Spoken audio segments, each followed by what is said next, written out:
Herriari buruzko lantxo bat egingo dugu, eta 3 galderari erantzun behar diogu.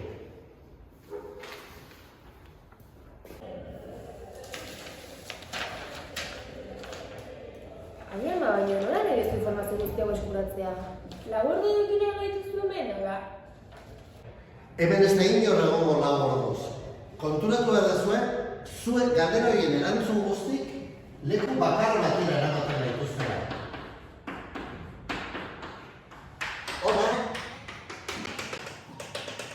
Patrizio, beste umeen antzera, eskolan igarotzen zuen goiza, eta etxerako bidean, Legazpiko burdingiroak txundituta uzten zuen.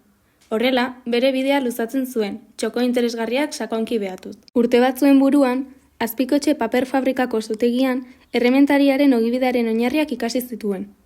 Ikasketak amaitu eta beste batzuen tailerretan praktikak egin eta gero, 1904 abuztuaren 9 bere lehen tailerra ireki zuen. Pedro Nazabal Tolosa zuen lankide. Bertan, errementaritza lan tradizionalak, aitzurrak, aizkorak eta laiak eskuz egiten zituzten. 1904ean, 2 burdinezko balkoi egin zituzten 612 pezeten trukean Legazpiko udalarentzat. Patrizio Etxeberriaren errementaritzaren izenean. Urteak igaro ahala, bere tailerrerako langile kopurua handitu zen pixkanaka. Gainera, bere bizitza pertsonala ere osatu zuen. Ezkondu eta familia bat osatu zuen. Ondoren, fabrika bat eraikitza erabaki zuen hainbat lagunen artean, eta urte batzuk geroago, akzio guztiak erosi zituen. Fabrikak lan tresnak sortzen zituen eta erraminten eta altzairuen kalitatea hobetu zuen. Patrizio ez zen lehiakideen beldur. Ongi da, oso interesgarria, baina zertarako behar dugu guk informazio hori, horrekin ezin ditugu galderak erantzun. Lasai hartu, eta saiatu pixkat haratago begiratzen, ez izan kakalarriak. Zaboa eraiki zen idan bezala, ezin aldi da zu lan arraztuko duen zerbait eraiki? Hain erraza izango balitz. Garai hartan, traktore eta pieza forjatuen beharra zegoen. Nekazaritzaren, mehatzaritzaren, eskopeten fabrikazioaren eta bizikleten fabrikazioaren esparruetan batez ere. Aita, zaboa eraiki zen idan bezala, ezin aldi da zu lan arraztuko duen zerbait eraiki? Ai, seme, hain erraza izango balitz. 20. mendearen erdialdean, automobilaren buma gertatu zen. Pieza forjatua sartzeko merkatu naturala nekazaritza izanik, berehala ikusi zen automobilaren sektorea zela jarduera horren bultzatzaile nagusia, bai autoentzat, bai kamioientzat. Horregatik guztiagatik, langile sutsu horrek garaiko beharrak arrakasta zasetu zituen, eta horrek bere enpresan eragin ezin hobea izan zuen. Hala ere, Patrizio, bere bihotzeko arazoak, adina, lan kopurua eta abar zela eta, ezen gai izan ez fabrikako arazoak hainbesteko ardurarekin konpontzeko, ez bere familia eta lankideak laguntzeko edo ezagutzeko. Bere langile eta herriarekiko gertutasun ezaren ondorioz, Mirandaola erabili zuen aitzakia moduan. Hutsik zegoenez, 1952an eskuratu zuen jabetzan Patrizio jaunak, burdinola zaharrenetako bat berreraiki eta martxan jartzeko ametsa baitzuen. Gogo handiz, gaur miresten dugun eraikina eraiki eta hornitu zuen. Eliza bat gehitu zuen. Herriak beti uste izan baitu leku horretan 1580ko maiatzaren 3an gertaera miragarri bat gertatu zela. Zei zeia zen? Ez azara konturatu orain txikagasak erakutsi digunarekin jakin dezakegula industrializazioaren zatia? Bale.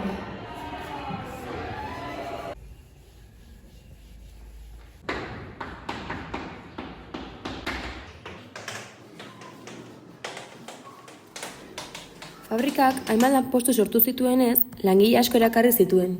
Lehenik Euskal Herritik eta ondoren Espainiako hainbat txokotatik. Langile kopurua azkar eta asko handitu zen, eta Etxeberria jaunak horiei etxebizitza bat eskaintzeko beharra somatu zuen. Herria modu ordenatuan garatzen eta hiriguna indartzen jarraitzeko enpresariak San Ignacio, San Martin eta San Juaneko auzoak eratu zituen, etxebizitzak eraikiz. Utzizazue pakean gehiago hori favorez eta etorri nerekin eta jazten asko. Langile gazteen etorrenak eskola plazan defizita eragin zuen. Gainera, Patrizio erlijiosoan zuzendutako lehen irakaskuntza eta hezkuntza profesionaleko ikastetxe bat eraiki eta mantentzeko borondatea adierazten zuen. Ados, baina horretzen duzu esateko hirugarren galderari buruz. Kontuz, enpresa garapena eta gaur egungo egoerari buruz nik ez dut ezer esango, hori zuen lana izango da. Eta horregatik, zein ikuspegitik egiten dezuen erabakita, 3 hilabete bukaeran entregatu beharko diezue gai honen inguruko lana. Eta nola nahi duzu hori egitea? Hori zeuek ikusi, ikuspegia zeuek erabaki eta bitartekoak erabaki. Kaixo, Eskar, bukatu alde zuen bideoa. Bai, ikusi nahi duzu. Bai, jakina.